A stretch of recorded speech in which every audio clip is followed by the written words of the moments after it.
Good afternoon. Welcome to today's webinar. Today we are focusing specifically on changes to the Adoption and Foster Care Analysis and Reporting System, known by AFCARS, as it relates to the Family First Prevention Service Act of 2018, which you will often hear to us refer to as FFPSA. So some quick housekeeping things.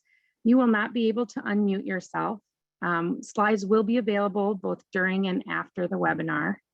We do ask you to please put all questions in the Q&A function and not the chat. We will answer questions following the main presentation, and using the Q&A function allows us to sometimes associate a written answer quickly to your specific question versus in the chat, things kind of get lost. Things that get put in the chat, we will look through and try to get back to as best we can. If we can't get back to it during the live webinar, we will create a sheet of the questions made and post that later as well. This presentation is being recorded and will be available for future viewing on the Minnesota Child Welfare Training Academy website on the special page they have set up for us for FFPSA. Today we have a few different presenters. First, we have Ashley Solzberg-Beckman, who is Foster Care Wellbeing Program Representative.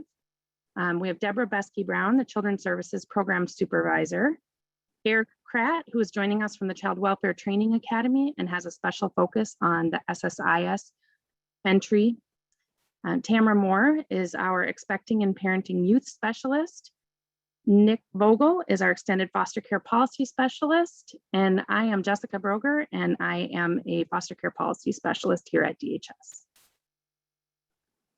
We're going to have a quick agenda here just with a little bit of history and background to understand more about AFCARS, talking about Foster Care and Placement Authority, a little bit about the continuous placement and specific AFCARS categories, in this case, focusing on the living arrangement and foster care information, and then what those placement screen changes look like in SSIS. And with that, I will turn it over to Ashley. Hello, everybody. Today, I'm going to go over just a very, very brief history and background of AFCARS. So our first slide here, what is AFCARS? So as others mentioned earlier, AFCARS stands for Adoption and Foster Care Analysis and Reporting System. And it is the federally required data collection system for data related to foster care and adoption. The adoption data that is related to this is only for children who are adopted with Title IV-E agency involvement. This is case level information from Title IV-E agencies, and Minnesota uses SSIS to capture all of the AFCARS data.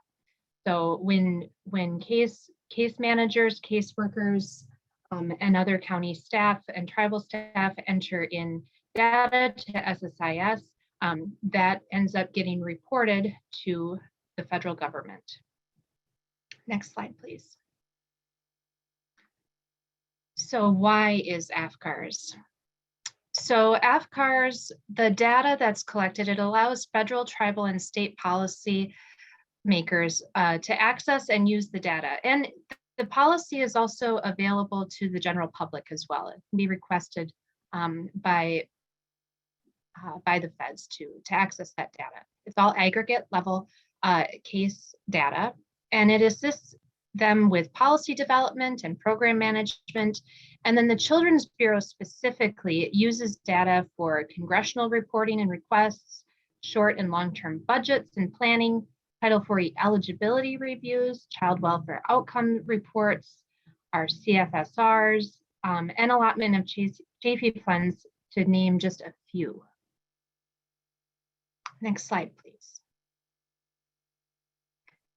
So apologize for the typo there. In July 13th, 2020 was the effective date of the final rule. And so the changes that we've made in SSIS are in part due to the rule finalization and also in part due to the changes with FFPSA. We are going to be required to start reporting under these new regulations in October, And we've also provided a link here to the actual final rule publication if you're interested in reviewing that. Next slide, please.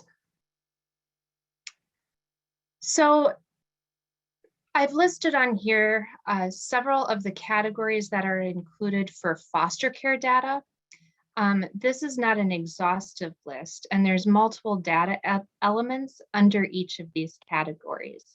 But this is just for foster care.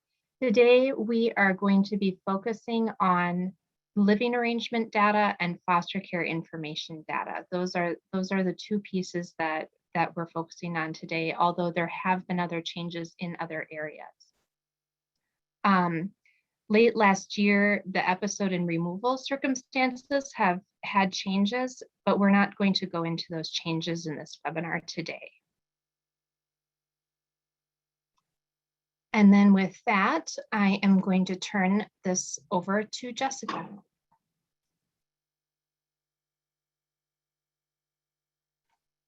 Thank you, Ashley. The first slide that I have is talking a little bit about the duties of the responsible social service agency. In most cases, the same agency is both legally and financially responsible. However, there are some cases where children are served by two different agencies, where one is financially responsible and the other is legally responsible.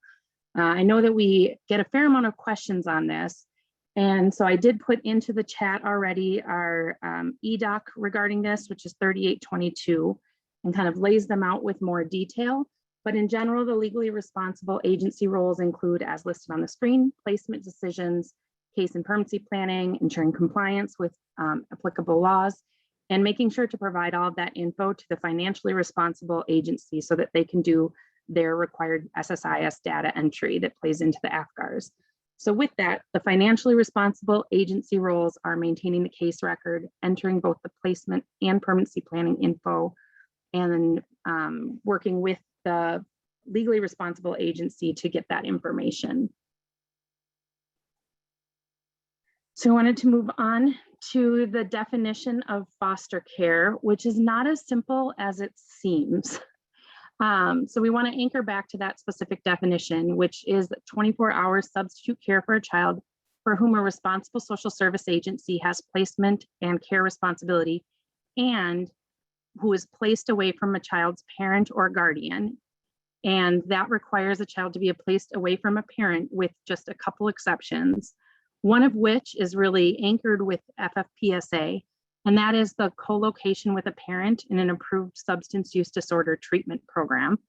And the other is when the situation, which we have a long practice in Minnesota, of a child being returned to the care of the parent from whom they were removed under a child home visit.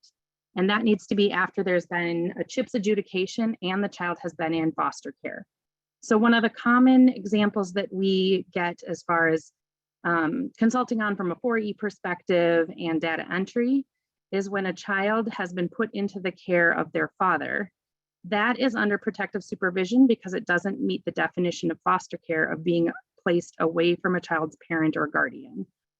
And because the child is not in foster care, the continuous placement ends. And if they then return to the care of a parent from whom they are removed, a child home visit does not apply, as the child was not in placement and not a foster care episode. So in most circumstances, that would be under protective supervision. If there's questions about that, or if you have a specific case you're wondering about, we do have at the end of this presentation our email to the foster care team for any consultation or quick questions, which is the dhs.csp.fostercare email. But I just wanted to start there as we walk through these next few screens. So the next one is the placement authority, which is in Minnesota, often we see it starts with that initial protective hold, although can also be under a court order from 260C.201. That's a typical transfer of custody to the responsible social service agency, or in those circumstances where they're on a trial home visit. The 260C.190 is that family-focused residential placement that we were just talking about. And then the 260C.193 includes a provision about continued jurisdiction to the 19th birthday of a young person. The voluntary placement agreement can be under 260C for the safety, health, and best interests of a child. We have the 260C.228 is that co-location in a SUDS facility. 260C.229 includes the extended foster care. And then the 260D placements of voluntary placement for treatment specifically.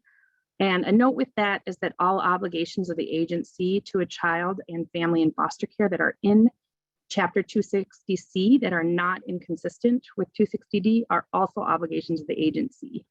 So much of 260C still applies when the placement is under that voluntary placement for treatment. So the next screen is about placement authority. With the new release in SSIS, you are going to see a few more specific options for entering the placement authority. So we have those listed here. Previously, it was just protective hold, court order, and voluntary, and now it's going to break it down a little bit more specifically. And with that, I'm going to turn it over to Eric. Thanks, Jessica. We're going to talk a little bit now about the continuous placement for AFCARS categories and some of the living arrangements and foster care information.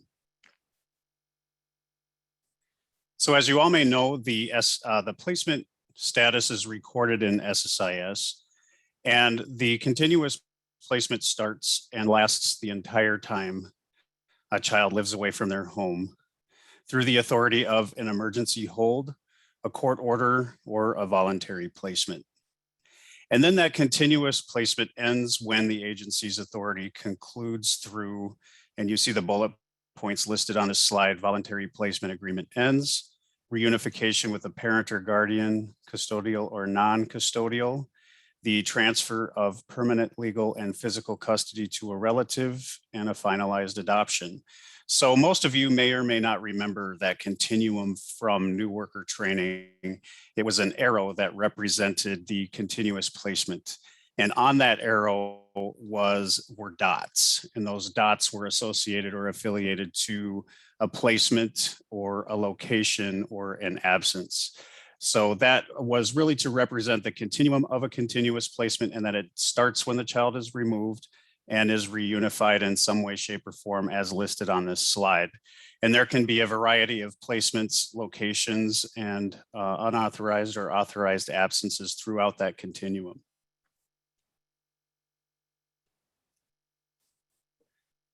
So why do we enter continuous placement? We enter continuous placements in SSIS for federal reporting to the Adoption Foster Care Analysis and Reporting System, also known as AFCARS.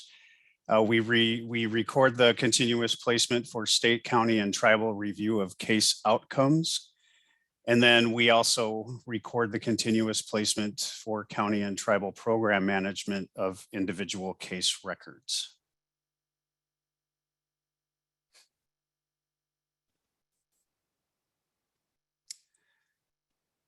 This slide represents the placements, locations, and absences that I was referring to along that continuum of the continuous placement. We have the continuous placement at the top tier, and then we have a placement setting and a placement reason. And a lot of those placement settings and placement reasons are changing with the upcoming release on September 15th, as well as affiliated with that Family First Prevention Services Act. We'll go over some of those Family First placement and setting changes, or setting and reason code changes here in just a little bit. But placement settings are classified again as placements, locations, or absences, and classification is based on the setting or that setting reason that I alluded to earlier.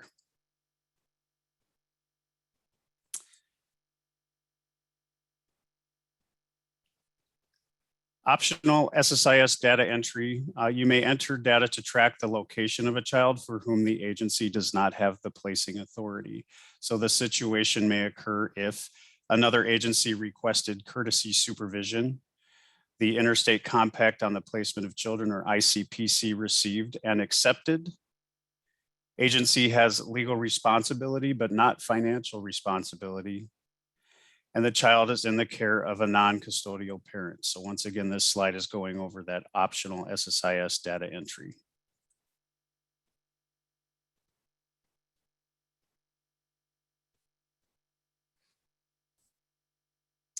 And now I'm going to hand it over to Deb to talk about the placement setting changes or introduce those placement setting changes, and then I will take it over in a little bit again. So Deb. Thank you, Eric. So I'm going to talk about some of the changes that occurred in the AFCARS new rule, and then some of the changes that we made as well. So one of the AFCAR changes that occurred that we in Minnesota are going to see is the new change for foster family home. The new AFCARS rule has divided them into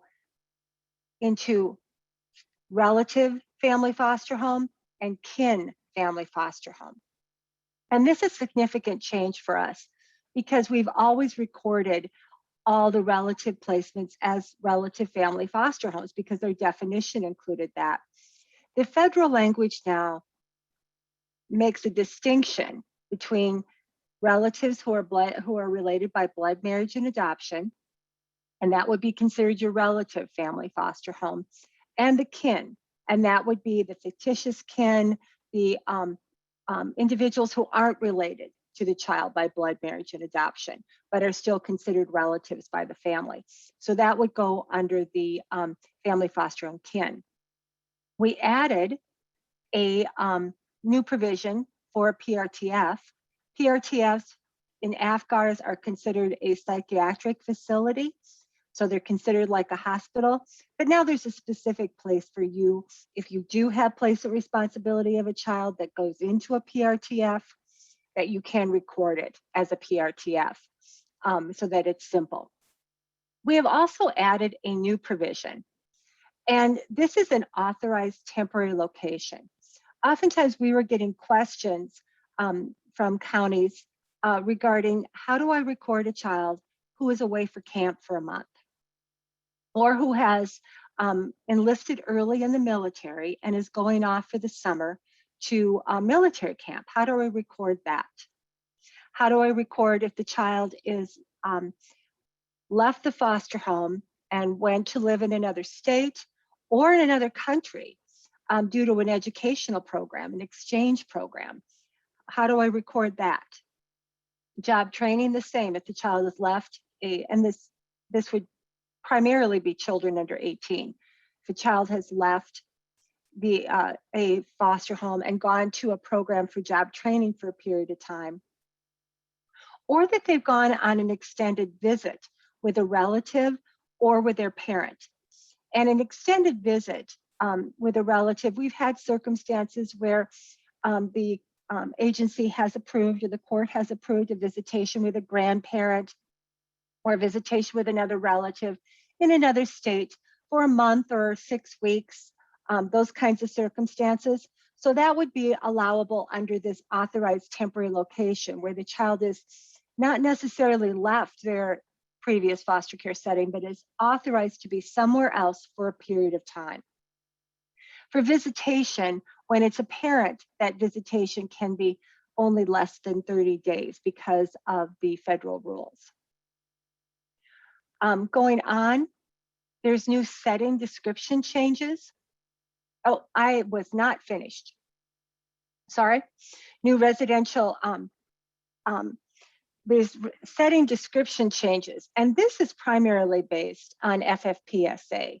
As you know, with FFPSA, corporate or oftentimes called caddy homes, which they're licensed as foster residence settings, will no longer be considered family foster homes. We've also removed that specific category now, and they will be considered group homes.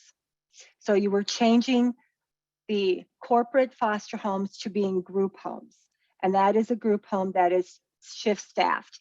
And that is consistent with the AFCARS rules, and making that change will make it consistent that they're no longer a family foster home. We've also changed residential treatment centers. We've changed that to be a residential program, and then you'll be able to select a reason that will indicate treatment. So those are the major changes that we've made in relationship to the selection of the placement settings. Now going on. So there are and you've heard us talk about before, that there are FFPSA certifications, and those certifications are listed on this screen.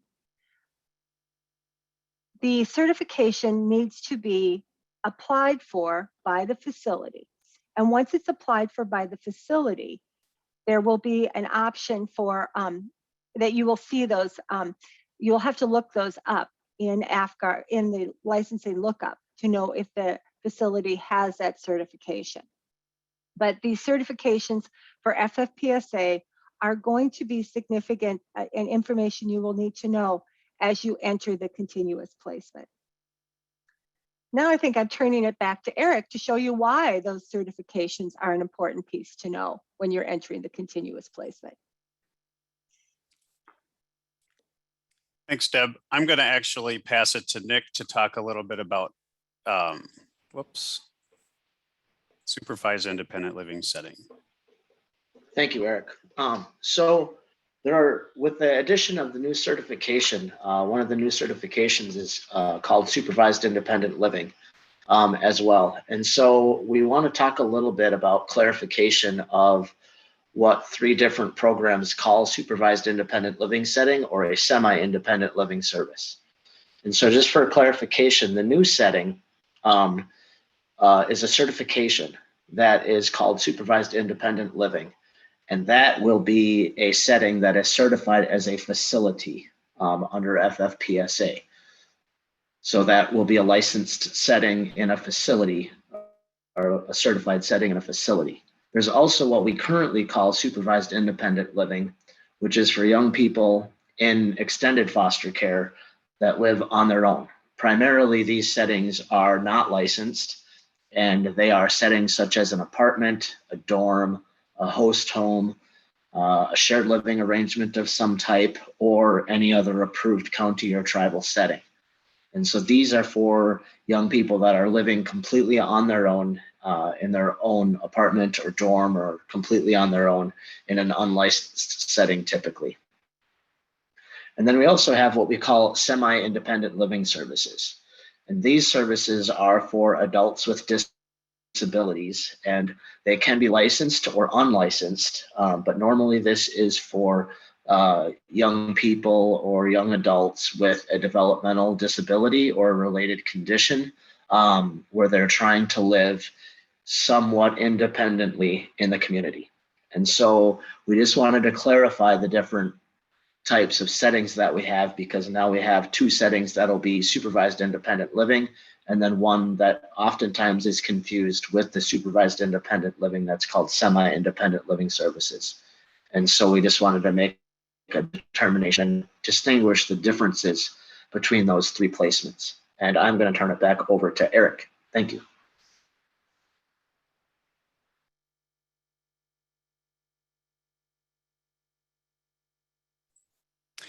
So now we're going to talk about applicable certifications in SSIS.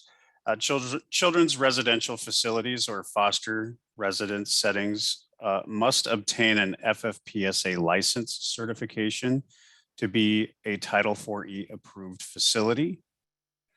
Up at the top of the screen, you will see the placements, locations, and absence screen highlighting the setting and reason codes, as well as this new applicable certification field, which we will get into more detail about in just a moment. I want to bring everybody's attention to this first bullet point here. So placements that begin on or before September 29th, 2021 will display an applicable certification up here as NA, no matter what the setting or reason is. So even when we do the SSIS version 21.3 on the 15th of September, this NA will display for all settings and reasons. After September 30th, the applicable certification will be based on the specific setting and reason combinations. And the only time this NA should change is when you are using Family First Prevention Services setting and reason codes. Again, we'll get into more detail here in just a moment. On the job aid that has been provided for you, as well as this slide here, it goes over the settings, the reasons, as well as what will appear in that applicable certification field that has been added to SSIS on or after September 30th. So for example, if you place a child in a group home that is staff operated, and that's the setting, and the reason is pregnant and parenting youth selected from that drop down, then what should appear in that applicable certification field are the letters PPY. Another example really quick is if you use the setting code of residential program and the reason for treatment for severe emotional disturbance, the applicable certification will be QRTP. And then so on and so forth.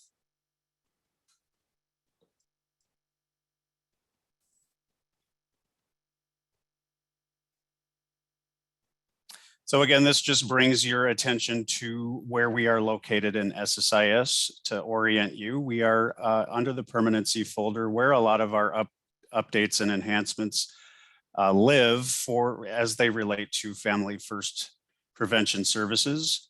And here's that placements, locations, and absence folder that we will be referring to, or that we are referring to in today's webinar.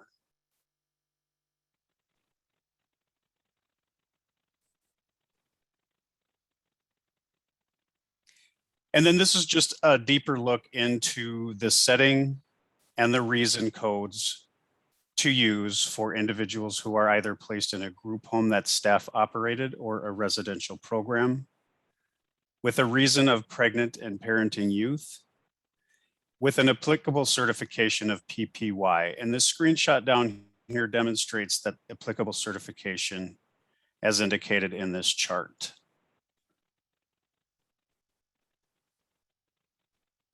And so to note, in order for the placement to qualify for Title IV reimbursement, you must complete the applicable setting and reason. And so again, selecting group home or residential program in the setting, and then for the reason, pregnant and parenting youth. And just a reminder, there should be no placement solely due to expecting or parenting status, only if the youth is in care and in need of residential care for themselves and their children. So just a quick reminder. Thanks, Tamara. I believe you have the next slide as well. Yeah. So prior to a residential placement for pregnant and parenting youth, the expectant and parenting youth screen must be completed. And these screens have been in effect since last September of 2020. So when creating a placement with a pregnant or parenting youth, you must add the existing EPY record to the plan in order for it to qualify for Title IV reimbursement. And so you want to use that action menu options at the bottom there to add existing expectant and parenting youth record on the placement screen to create a link to support the documentation. So you have to do this screen first before you load the placement. And then when you load the placement, you have to link that expecting and parenting youth record to the placement in order to get the 4E reimbursement. And then just a quick plug, there will be an additional webinar on all things expectant and parenting youth in foster care and all of the Family First Prevention Services Act changes related to this population as well. That webinar will be on September 23rd at 1 o'clock. And you can register just the same way that you registered for this webinar. And then next, we'll take a look at the QRTP screen.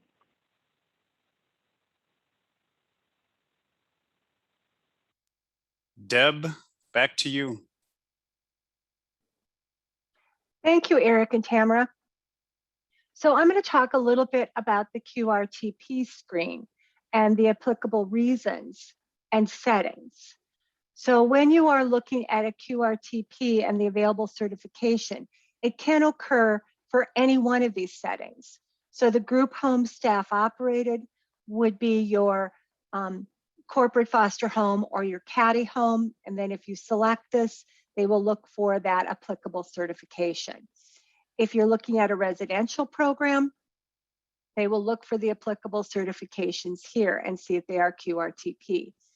There are facilities that are juvenile correctional facilities that are non-secure that may also have these applicable certifications, and they would look for the QRTP when treatment for severely or emotionally disturbed or treatment for severe, I'm sorry, both of them would be for treatment for emotionally disturbed for the 12 or under or 13 or more children.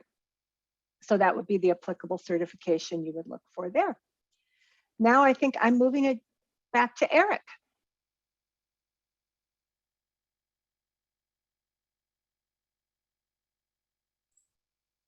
All right. This slide refers to entry for setting and reasons related to sexually trafficked, commercial sexual exploitation, or at-risk youth. Again, the grid at the top shows the applicable settings, and then the reason codes: sex trafficked, commercial, sexually exploited, or at risk. And then the applicable certification that will appear on the placement screen is the STCSE at risk.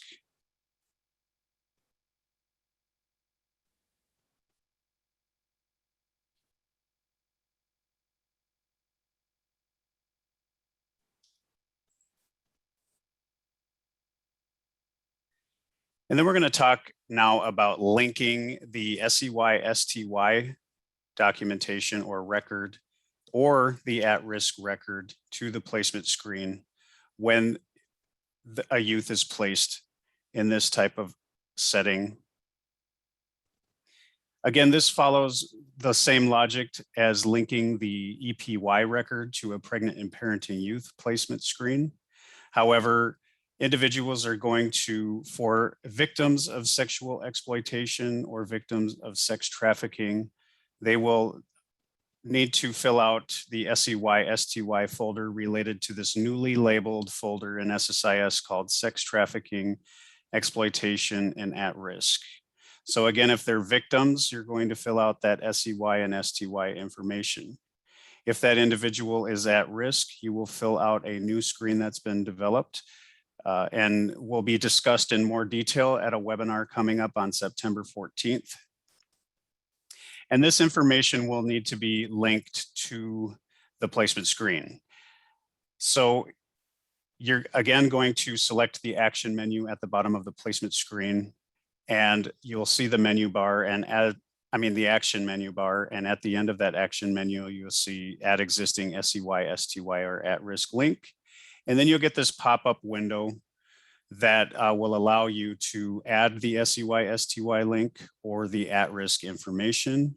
There's also help text listed at the top to provide guidance on which of these fields to select for various circumstances.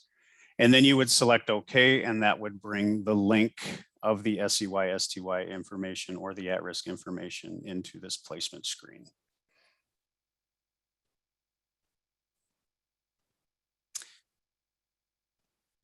Here is a list of resources that we have available that are linked to this presentation that we will post on the Family First Prevention Services Act website through the Minnesota Child Welfare Training Academy. And then those who have access to this presentation can also click through these links. This PowerPoint presentation, again, has been added to our chat.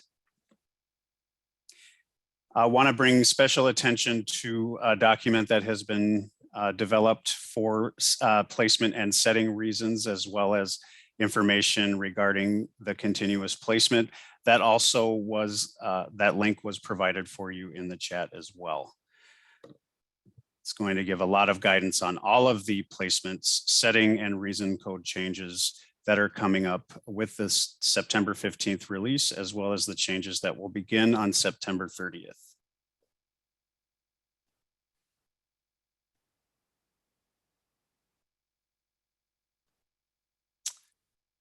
And then I'm going to pause for a second here because I have added one additional slide that I wanted to show everybody, but I don't think it's showing up on my version. So please bear with me 1 second while I bring that up.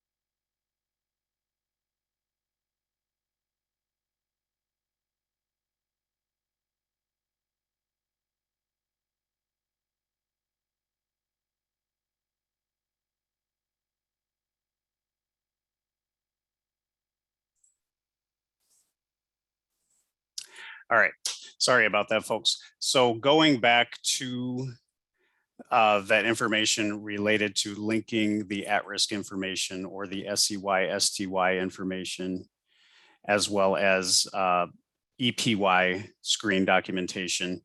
This slide in the presentation shows how you can see if that link has been created under the specific placement.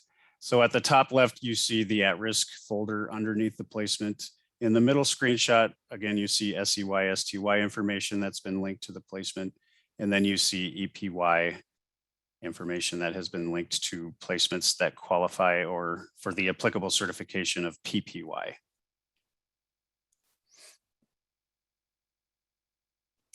Sorry about that.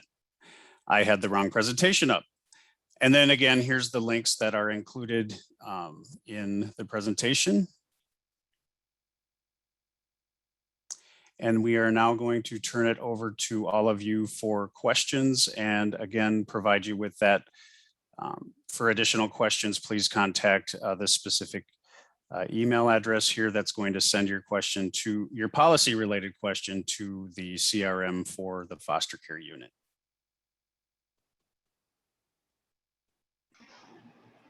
All right, thank you, Eric.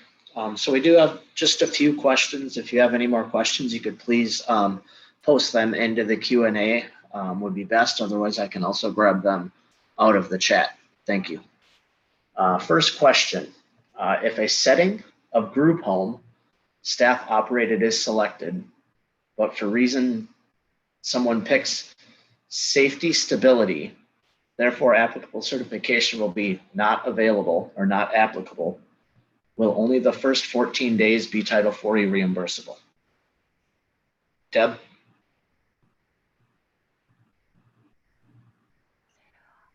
So this training is primarily about Title IV claiming, and I'm sorry, this training is primarily about AFCARS and is not about Title IV claiming or how that's going to occur.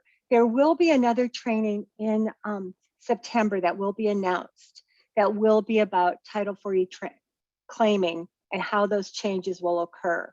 So I believe this question is really about who will be eligible for the first 14 days of Title IV reimbursement and how will that be established? And that will be covered in the Title IV claiming training that will be offered sometime in later September. Okay, thank you, Deb. The second question was actually also about Title IV, and so I'm guessing that that one will also be covered in a following training. Actually, that training, Nick, that training, that question is a little more about SSIS will determine if and maybe it's going on to the next question too, but SSIS will be able to have information about what facilities have completed this certification, who are certified by licensing. So if a facility is not yet certified, SSIS will show you what facilities have been certified if you select the right reason along with that facility. Eric, do you have anything to add to that regarding the certification tab?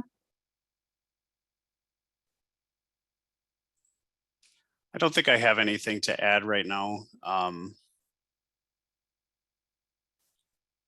Okay, and then yes, Yeah. the rest of the questions about what facilities will be Title 40 eligible, and that training will be in September.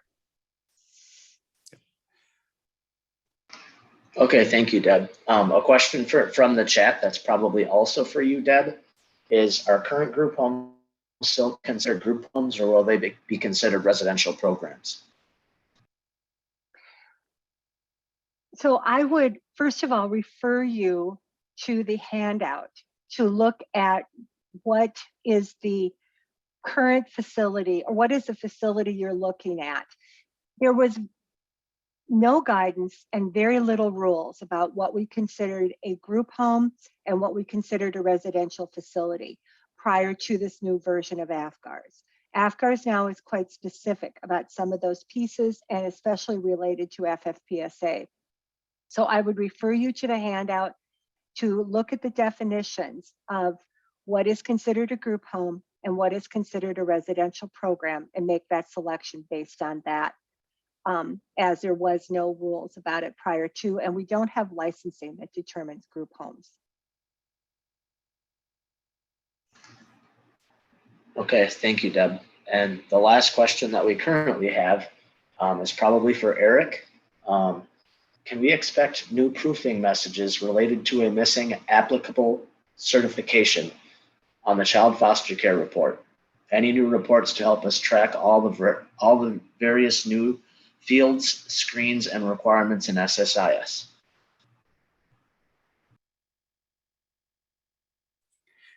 There will be proofing messages related to a couple of different screens that have been added for FFPSA, but none that I know of at this time related to. So I'm just kind of trying to research a little bit on the spot. And it looks like there will be a QRTP. There will be a message that relates to a QRTP placement with a start date of such and such is not linked to a QRTP assessment. So we talked a little bit about that new QRTP assessment screen. And if there isn't a placement that's linked to that, then there will be a data cleanup message that will appear for that particular screen. And then we have a data cleanup message that is going to be implemented. QRTP placement with a start date of month, day, year is not linked to a court actions record. And we'll be talking a little bit more about that 60-day court hearing in a future webinar, but that will be a data cleanup message where the placement isn't linked. The placement screen isn't linked to a court action for QRTP placement.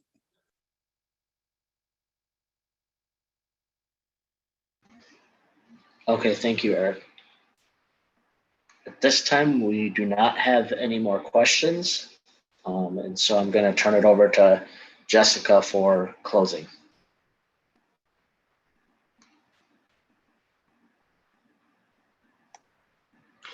We just wanted to thank everyone for taking the time to be with us this afternoon as we reviewed some of these changes in AFCARS related to FFPSA. As always, if you have more questions that come up or didn't get answered fully to what you were hoping, send us an email at our CRM, which is Customer Relation Management System. It's our email, which is dhs.csp.fostercare@state.mn.us. Thank you, everyone, and have a good afternoon.